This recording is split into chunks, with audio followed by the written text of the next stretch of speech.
नमस्कार दोस्तों, welcome to the 31st episode of Musical Musings, an interactive session with finest musicians of our country. Uh, Today I'll be joined.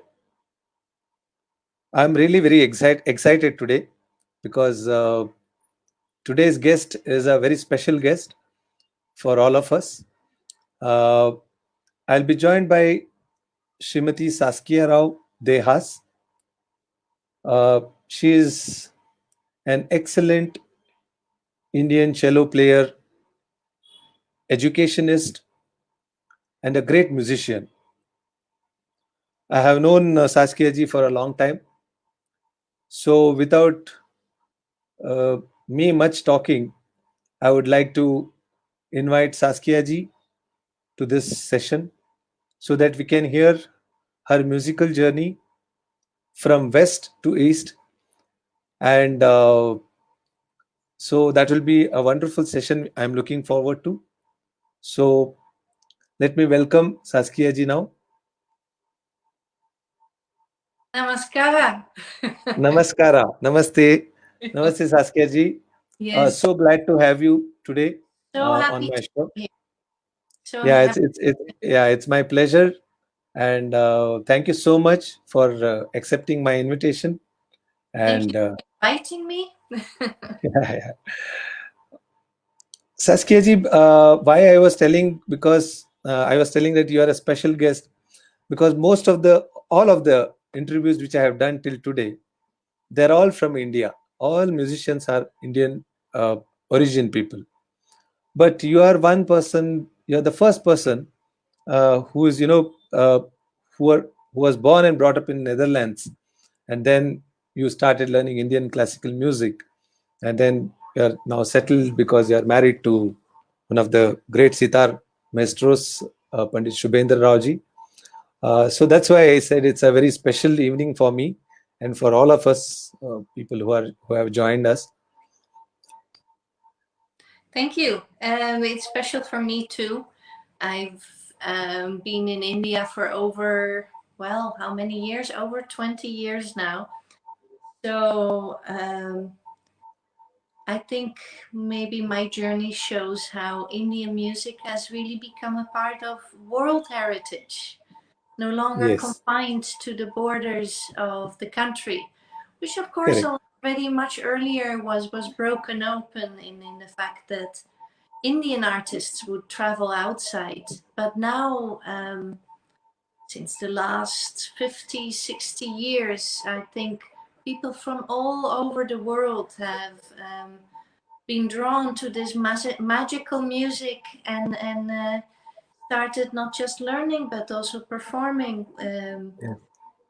Inevitable, and then I think a wonderful development that it's such an open tradition Yes. that everyone who learns and puts in the hours and the time that is welcomed always into this music and the music fraternity with open arms. So that's a wonderful thing. Yeah, yeah, very much, very much. I would like to begin the today's session by asking you, how did you come to music? Was there music in your family? Yes, completely. In my family, it wasn't, will you play a musical instrument? But the only question was, what instrument do you choose Oh, to play? lovely. So both my parents played the piano, Oh, and my elder sisters played the violin and the flute and bassoon. And so I could choose my instrument, the cello, wow. because my grandfather, apart being an engineer for Philips, he was also a great cellist, and so I chose the same instrument, the cello, when Oh, I was 7, yeah, years old. okay. So you had the initial training in Western music? Yes, absolutely, and it was clear from a young age on that I would continue with the cello. There would be Indian music I could not have ever predicted at that time and age. I don't think, well, I didn't know much more than any regular 7, 8-year-old would know about a country so far away. It was during my studies only that I came in touch with Indian classical music. And it was such a magical experience that I wanted to learn more. Oh,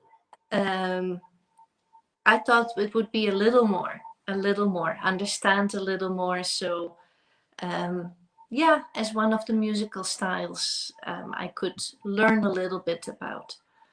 But as it goes, the more I got to learn about it, the more interested I became. So it drew me in deeper and deeper. Yes. so you started at the age of 7 or 8, the Western cello. Yes. Uh, uh, so when did you come across Indian music? What was your age, and where did you come across Indian music? I was about 18, and it was during my studies, during my Oh, own musical studies. So that is when there was a class on Indian music, oh, just listening, just one of the subjects. And hmm. that drew me in, that I wanted to know more and learn more about it. So that is when I went to Rotterdam as well, where there is an Indian music department still functioning, and where many people now have learned Indian music, not just a little, but have gone deep and are performing it. And yeah, it's a wonderful opportunity that that institute is there. Yeah. So when you went to Rotterdam University, you were like 18, 19. Was that the time? Yeah, around that. Okay, Yeah. okay, okay. So there, Pandit Hariprasad Chaurasia ji used to be the head of the department, if I'm not mistaken. Exactly. Yes, he the unique thing about this institute is the conservatory is like the um, stronghold of Western classical music education, professional music education. So you first go to a music school as a child, and then you give an audition if you can enter a school like that. And in a school like that, they had opened up Indian classical music, Wow. which is quite extraordinary, of course, when that happens in another country. So we got the opportunity to devote hours and hours and hours of practice, which, I mean, there's no shortcut to music. We just, one of the requirements definitely is we put in the hours. Yeah. That was my time to do that. Yeah. But when you are learning Hindustani music in Indian classical music in Rotterdam, and when you started learning from Pandit Hariprasad ji, uh, whether your instrument could you reproduce whatever he was teaching, or during with the Western cello I'm talking? With the Western cello, yes, to a great extent, also that was possible. He gave me a great way of telling, you need to find your own style for your instrument. Oh, So that is how he said, don't play like a flute, don't play like a violin, don't play like a sitar. Create what we call a cello ang, perhaps, wow. right? Yeah. Wow. So that, with his encouragement and blessings, I also learned from many different musicians to Hmm. understand more about violin, DK Dattaji, Wow. and so I learned from different artists and teachers. Dr. Sumati Mutadkar for Wow. Drupad. Wow. Yeah, so I was very, very fortunate, I feel, with the people I met and the gurus and the teachers who so willingly helped me on that path. Then I think, yeah, The cello on its own, the regular cello, I made sure I was sitting on the floor with it very soon after my very first class, really. Because sitting on the chair and your guru sitting on the floor is not the right equation to learn, obviously. Correct. So I made sure I could do that the second lesson. And I think my childhood ballet classes helped me to sit in a nice posture with that bigger instrument. Yeah. It's not that it's not possible, but there was a certain sound I was looking for in the cello in Indian music, that I started working and experimenting with amazing violin builder, Eduard van Tongeren, in the Netherlands, Oh. who gave me my first cello when I was 7 or 8, and now helped me experiment and find different ways to find the sound color. So first we just attached resonating strings to a regular 4-string, same size cello. Then a slightly smaller cello. And then after these experiments, and I really knew what I was looking for, he built from scratch a complete new instrument for me. Oh. And the dimensions slightly different, so slightly wider and shorter. So it would still have that full resonance of the regular cello, but the dimensions were slightly different. And a 5 playing string. So I would also have a higher string and 10 resonating strings. Oh. So that was a complete new instrument he built for me. And it was, I mean, after experimenting for over 12 years. So there were about 5, 6 predecessors of this instrument. And many of them are still used and played even by musicians of Western classical music who played that old, from the Renaissance and Baroque era music, where you had more these instruments, which is fascinating. So he built this one. Then after some more years, I met another wonderful builder, a French builder, Alexandre Letellier, who used to live in Bangalore. Now he lives in Pondicherry. And he built a smaller travel size instrument. So I wouldn't need to buy a ticket every time I would travel with the cello. Yeah. So that was very, very practical. And he did a beautiful design, again, a new instrument, but with the same 5 playing strings and 10 resonating strings. Just here, I would like to ask you, in the normal cello, there are only 4 strings? Yes, there are 4 playing strings. Yeah. Okay. Okay. It's like a violin, but played. Exactly.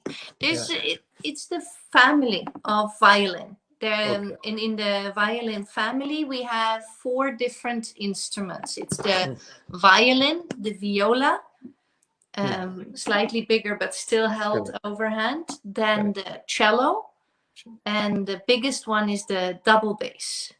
Oh, yeah. Yeah. Okay.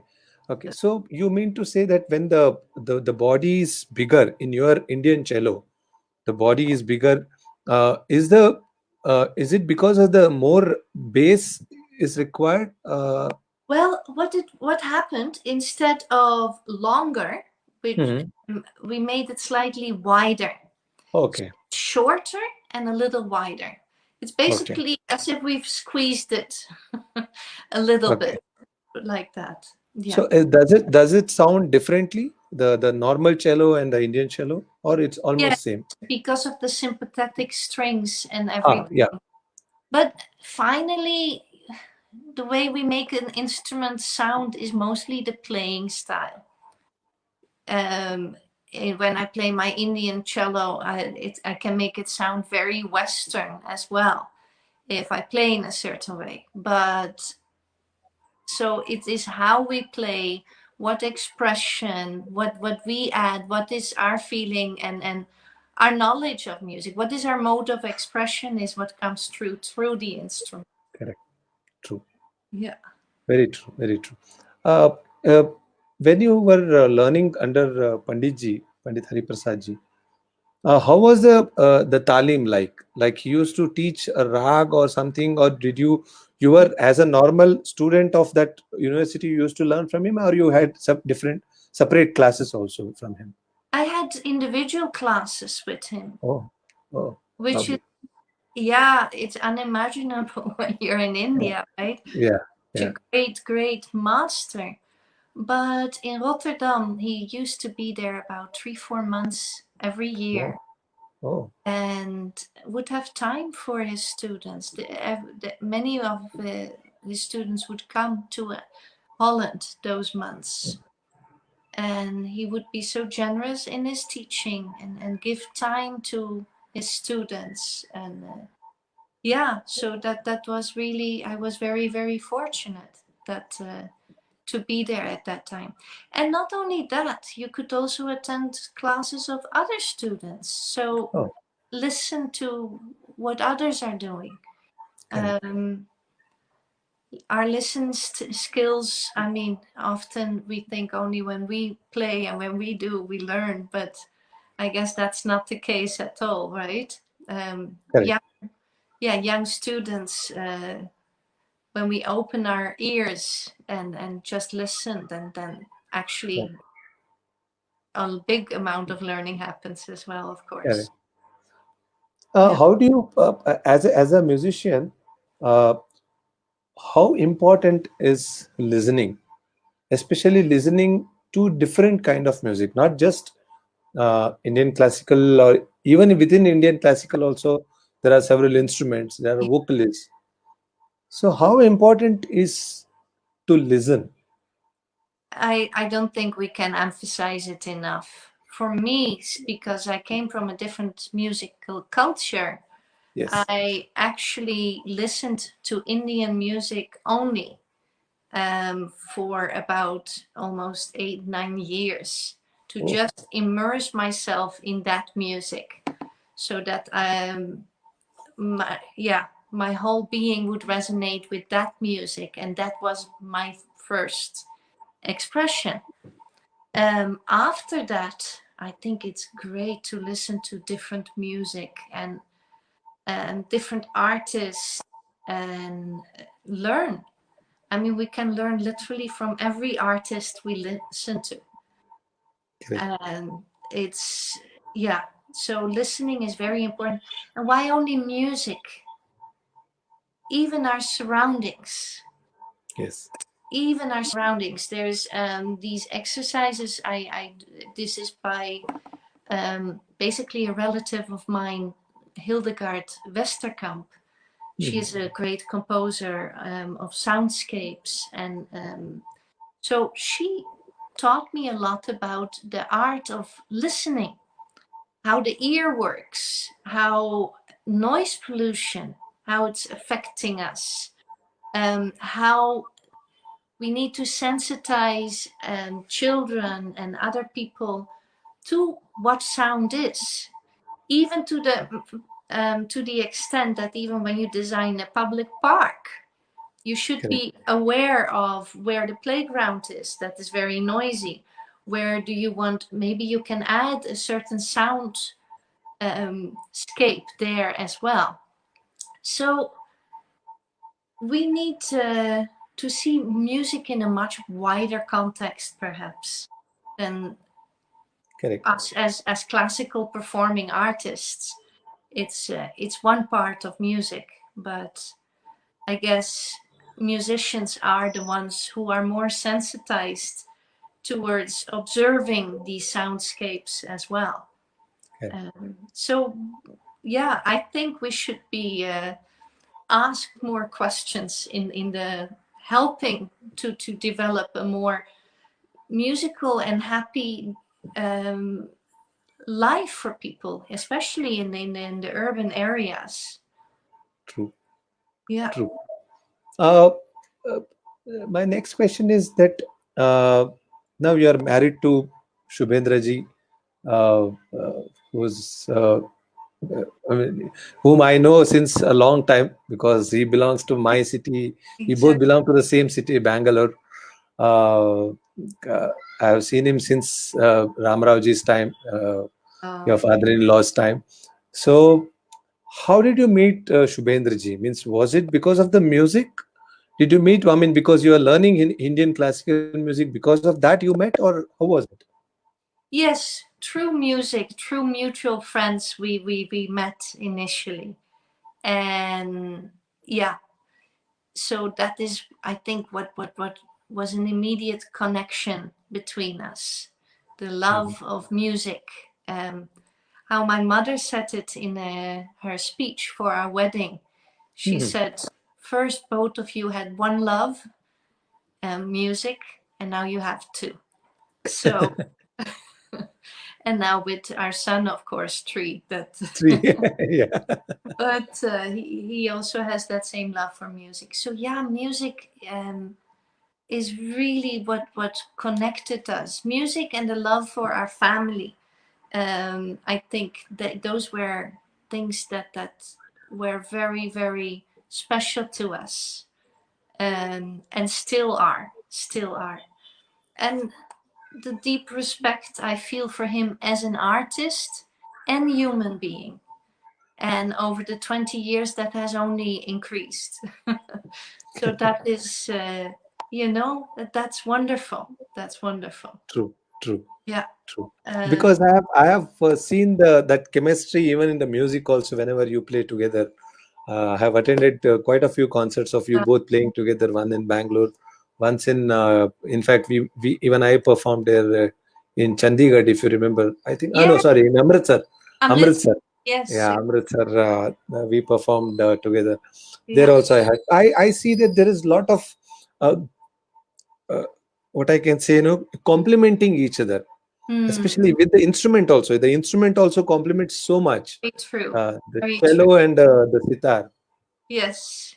No, a wonderful journalist once said, it's a reversal of voices. Oh, Cello is the deep masculine voice, yes, actually, and the yes, sitar, the refined yes, female voice, like that. yeah. And yeah, no, honestly,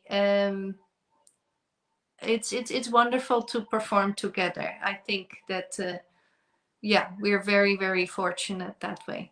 Yeah. So, as a daughter-in-law of this country in India, and as a musician who is an Indian musician, uh, do you think your instrument is getting accepted more and more now? Yes, I'll give you an example. And this Yeah, was when I was in India for about 2 weeks.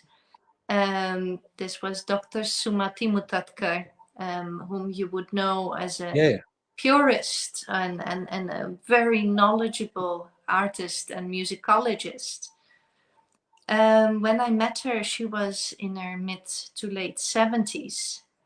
And she told me at that point, I love this instrument so much that I wish I was 5 years younger. I would love to learn it as well. Oh, lovely. So it's beautiful. And the other was in my hair, an old man who would have heard everything, but was from a modest background. Mhm. So not directly maybe open to a Western person, a different instrument, you would think. But he told me that who says that Saraswati is only Indian. True. So to me, all these things, of course, I mean, I feel really good about it, but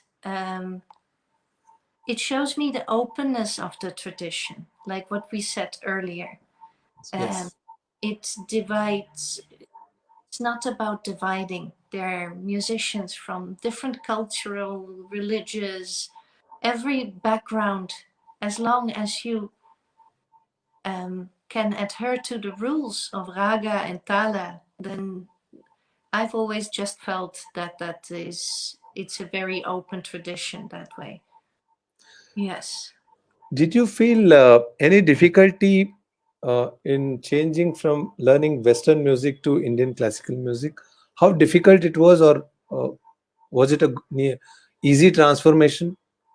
Look, it's time consuming. Yes, Let's put it that way, yes, because there are no shortcuts in music, correct, and every artist needs to go through their own struggles. So whatever struggles I went through to get to whatever I'm doing now, that was my journey. Maybe a part was determined by my cultural background, maybe other parts not so much.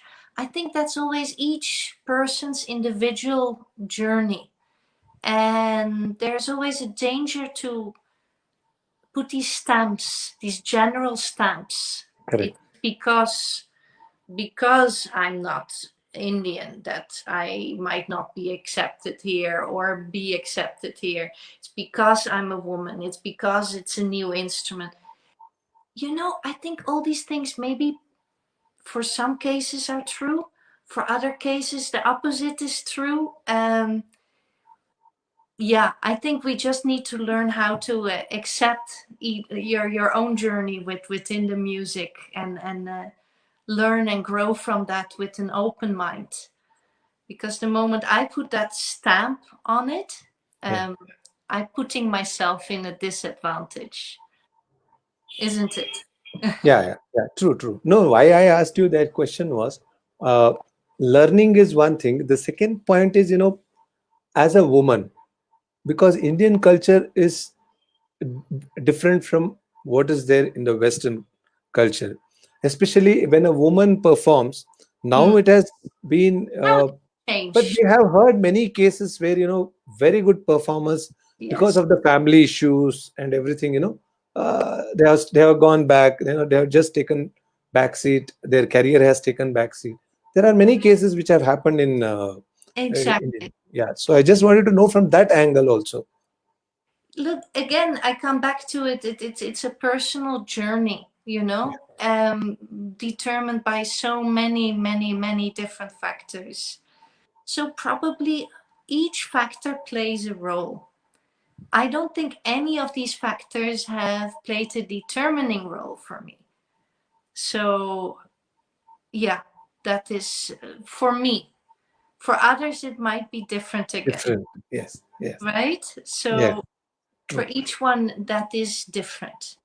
True. And True. it depends on the situation. It depends, not just India, it's everywhere. I mean, yeah, it's often in a way we think in stereotypes, Correct. and I think traveling around the world helps you to remove quite a few of those. Yes. Yes. True. Uh, my next question is about one subject which is very close to your heart. The one wonderful project what you have undertaken, you and Shubhendraji, uh, because I have seen it when I visited your place around 2 years back. uh, Uh, so I have seen that the Sangeet for all. It's Sangeet for all. yeah. So it's a very, very beautiful name, and it's a very different project you have undertaken from what I have generally seen in India. Uh, what musical projects I have seen, your project is quite it stands out. So can you talk a little bit about Sangeet for all? How did this idea come to your mind and Shubhendraji's mind? Well, we always were very interested in music education, and we would often discuss what should be the future of music education. Hmm. So then two things, I think we're determining for this project. One is the birth of Ishan, our son, whom we wanted to raise with both our cultures and languages.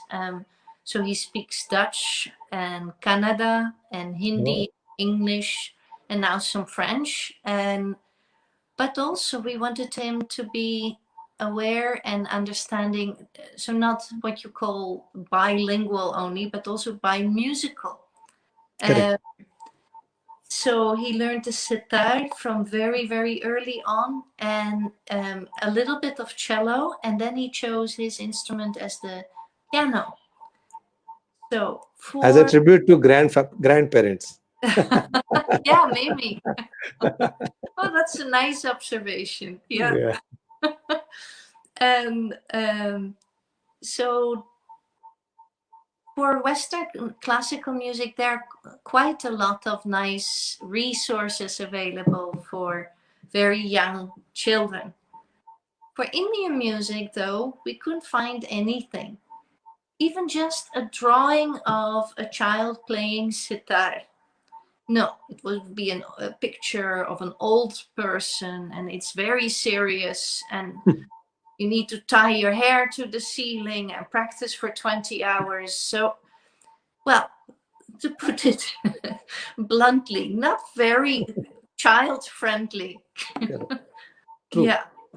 So only children who are born in music families, actually, they get a more gentle and easy access when they're True. very young. I'm not talking about 8 or 9, because I think you've more or less missed the boat if you start learning only then. You need to have an entry to music much, much earlier in your True. life.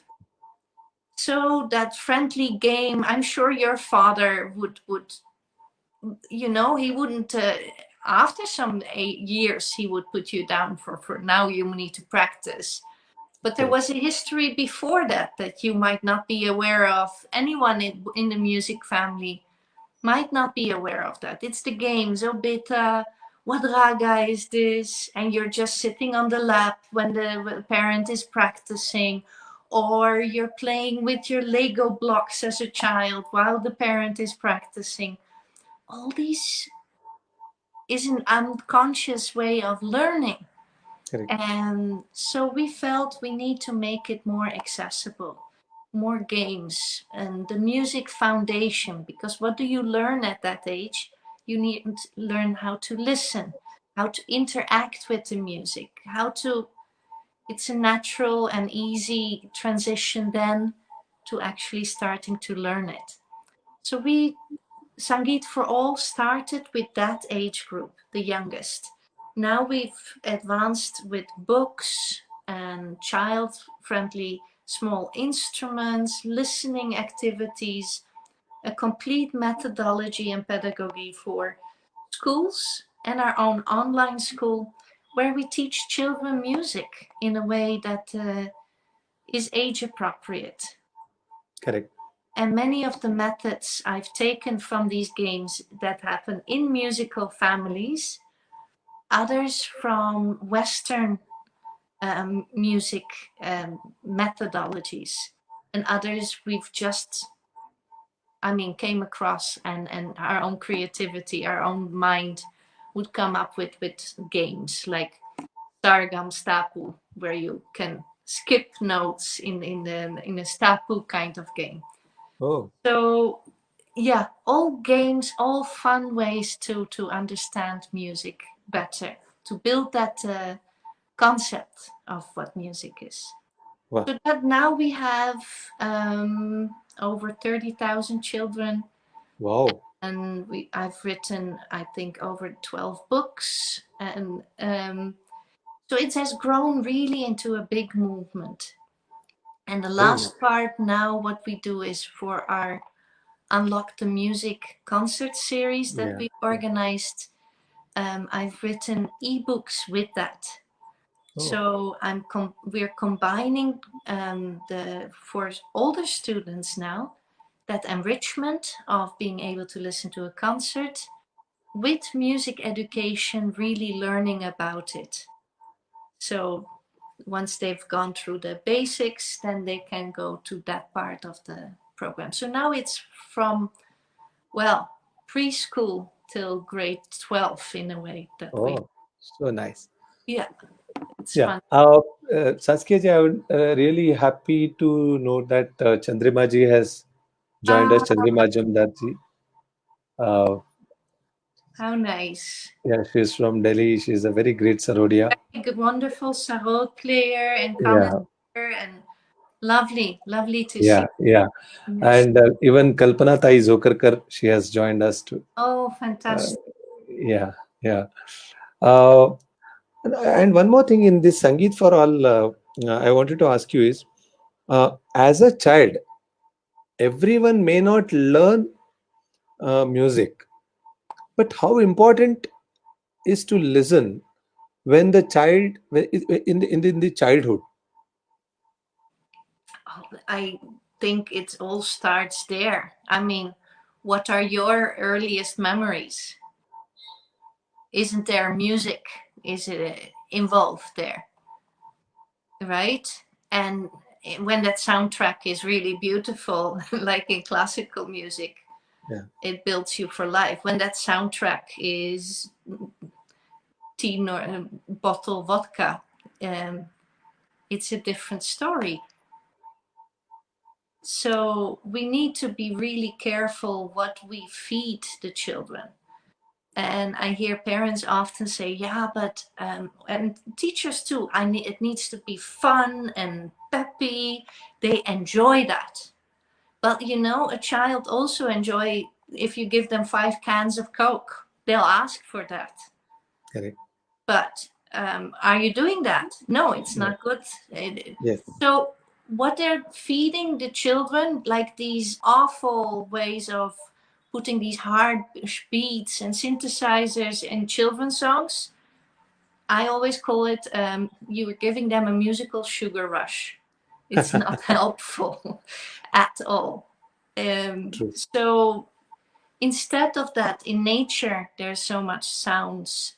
In the cities, even there, if we make the children aware of listening, of their surroundings, play good music for them, a lot of classical, uh, then it's a different world.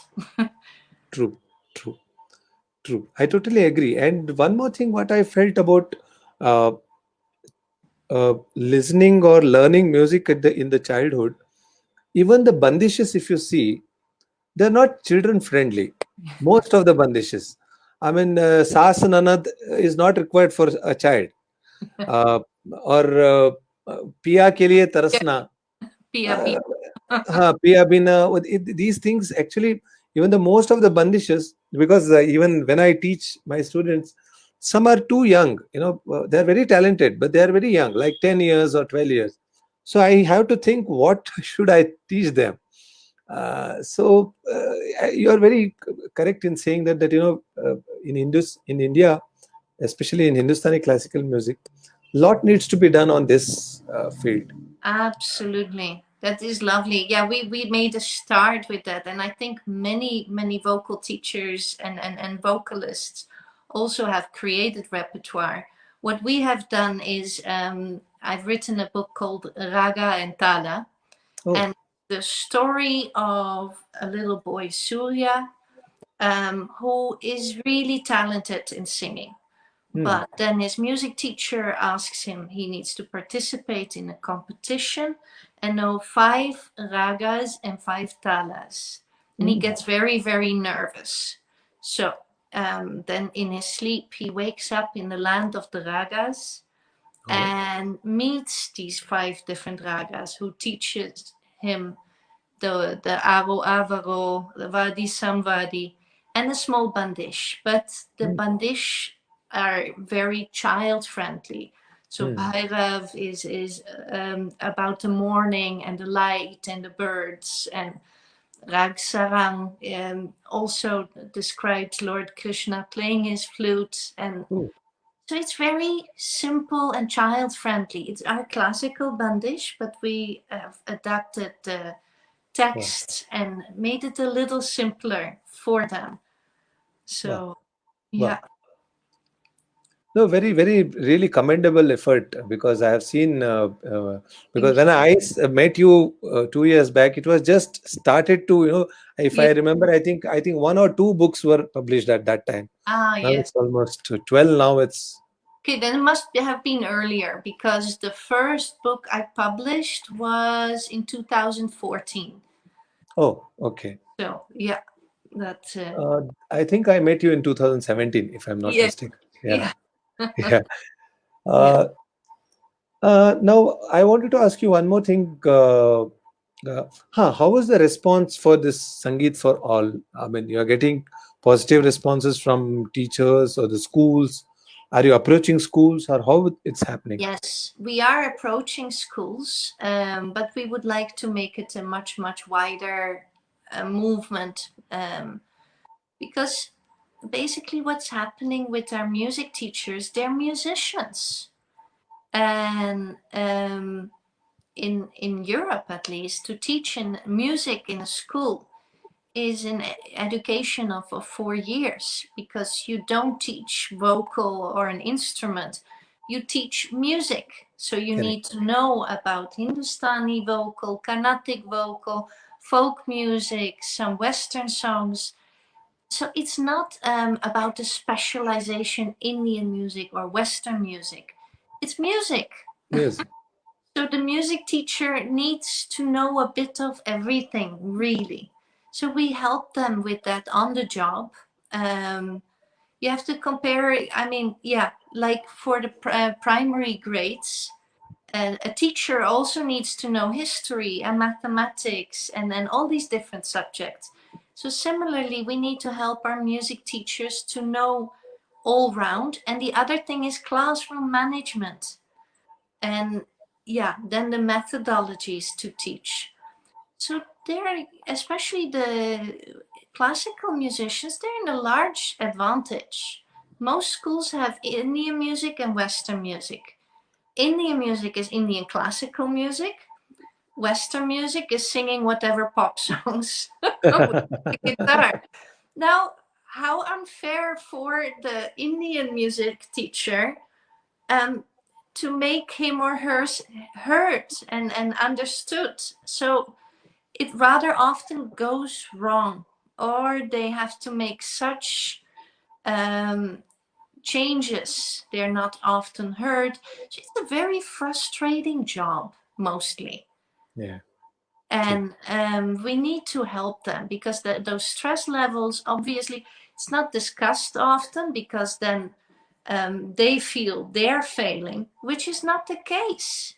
They're getting nothing, and it's basically, if you would ask Shakespeare, okay, you can write pretty well. Here, go into a classroom with 40 kids and teach them the ABC writing. How? Well, you'll figure something out. You know writing, right? That's what we do to our music teachers, Correct. really. Correct.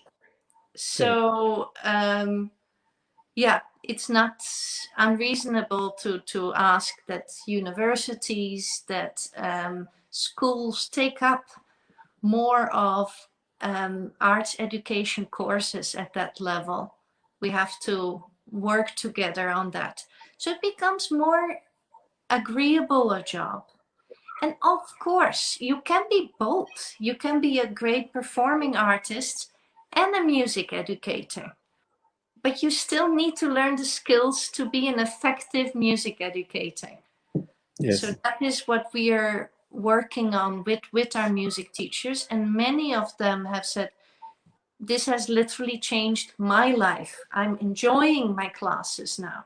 I'm Wow. getting those skills and all of that.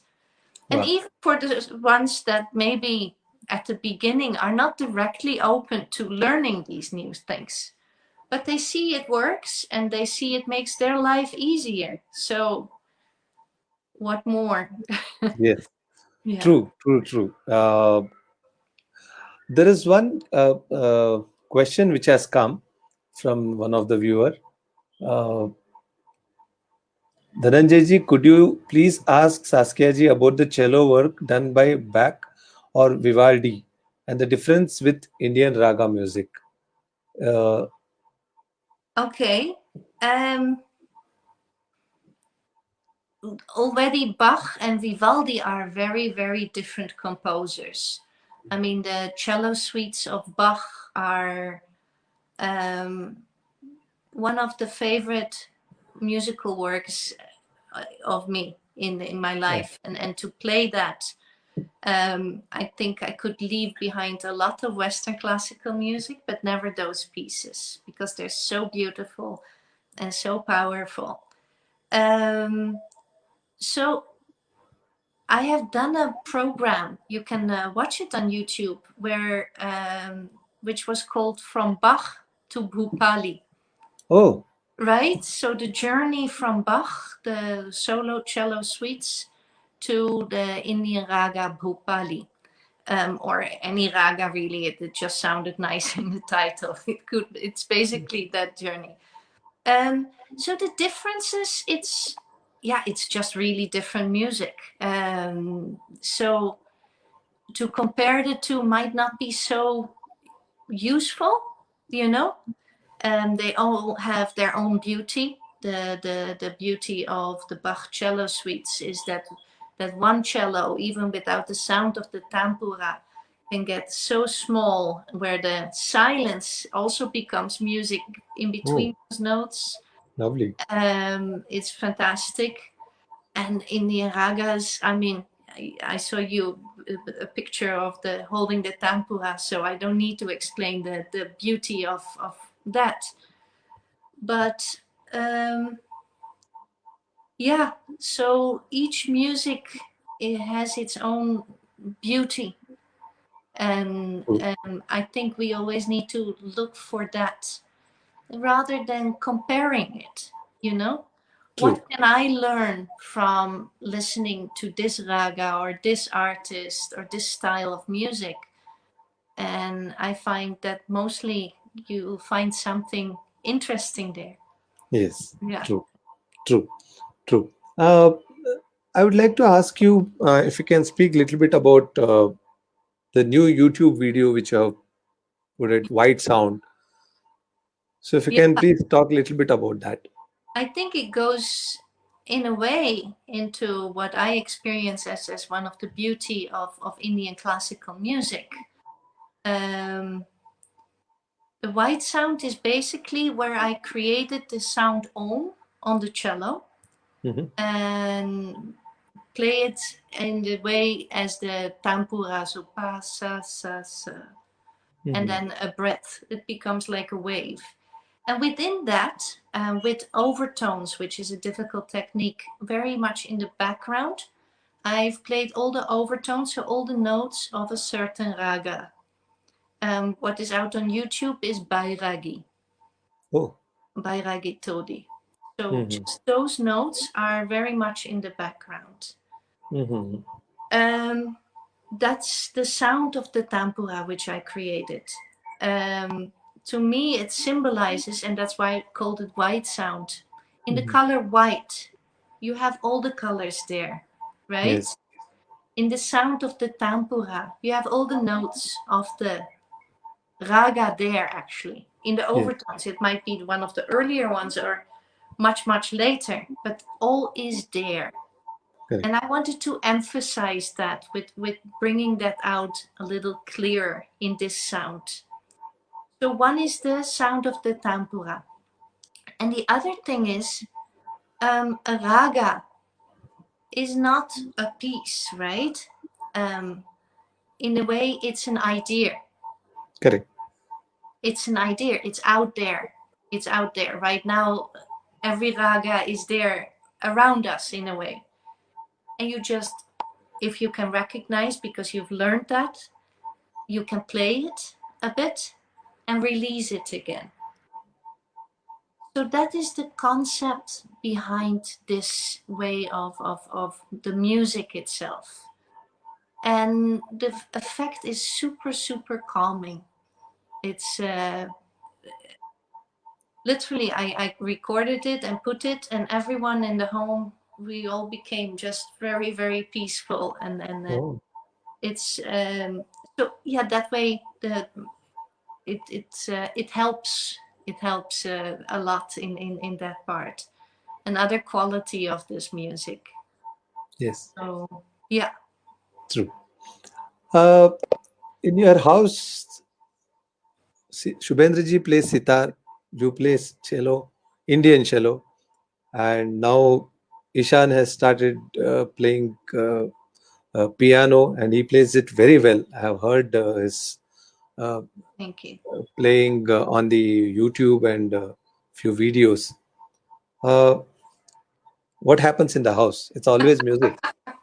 There's always music, yes.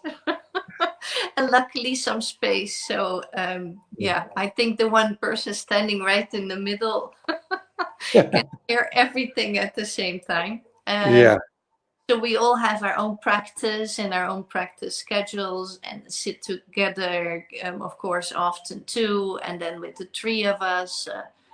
So yeah, there's always music from early morning till late night. There's always music in the house. yeah, Yeah. yeah. So, last question I would like to ask you. Recently you have started a new series of music concerts because you know this pandemic, the live concerts were not happening for almost 7 to 8 months. Yeah. Slowly, it has started now. But you are one of the uh, early earlier people to get into this live concerts, which were also which also can be viewed online. The Yeah. unlock the music Yes. series. So how did this idea came to your mind? I think Shubhendra and I mean, we did a lot of the online concerts like we've all done, and Mhm. but all the Facebook likes and hearts can never come close to one spontaneous wow or the interaction that is there with an True, audience. And true. even if there are three people in the audience, it doesn't matter, but you need Yes, that interaction. true. So we felt and we thought, how can we accomplish that in still in a safe and responsible way? So we came up with the idea Unlock the Music, which is both featuring amazingly wonderful artists. Yes. First was by Ustad Wasifuddin Dagar, then we had Pandit Debashish Bhattacharya. Bhattacharya. Next one this Saturday is by none other than Dr. Sonal Mansingh, who is doing her amazing storytelling and dance with live music about Krishna. And I've seen this performance once in Delhi, the in as well, and it's absolutely brilliant and amazing as she is. That, Yeah, but yeah, so it's something really really wonderful. So they're performing for a few people.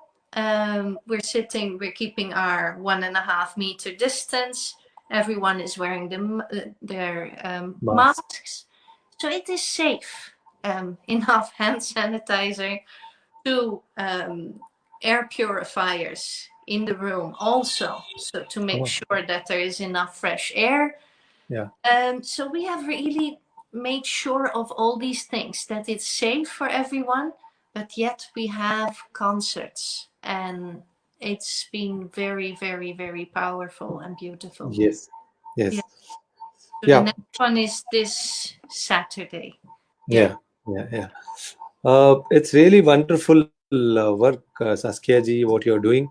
Thank you. Because as a musician, I feel it's not just the concerts what we play or what we perform. There is a lot more which we can do for music, and for kids. What you're doing, the Sangeet for All, is really, I mean, it's really wonderful project, which is, I think, which is very unique.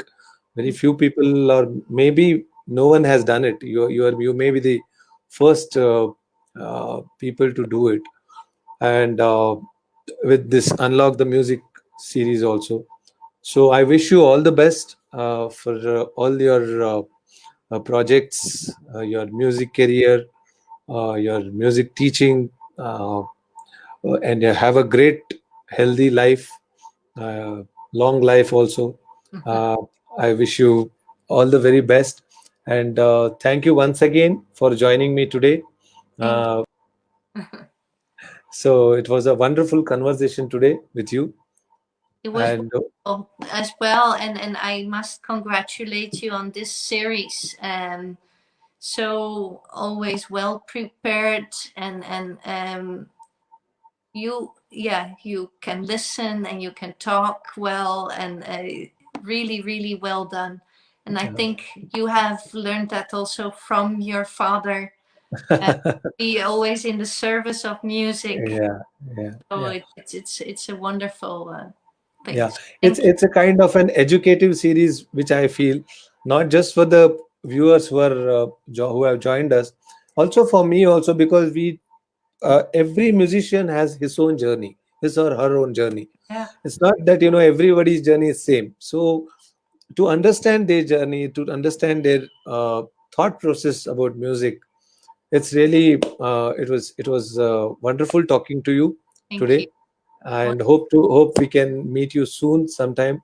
Hope this pandemic gets over, Yes, and see you soon. And thank you once again on behalf of all my viewers. And I would like to thank all my viewers for joining us today and listening to Saskia ji's musical journey and her thought process. Thank you so much. thank you. Namaskar. Namaskar.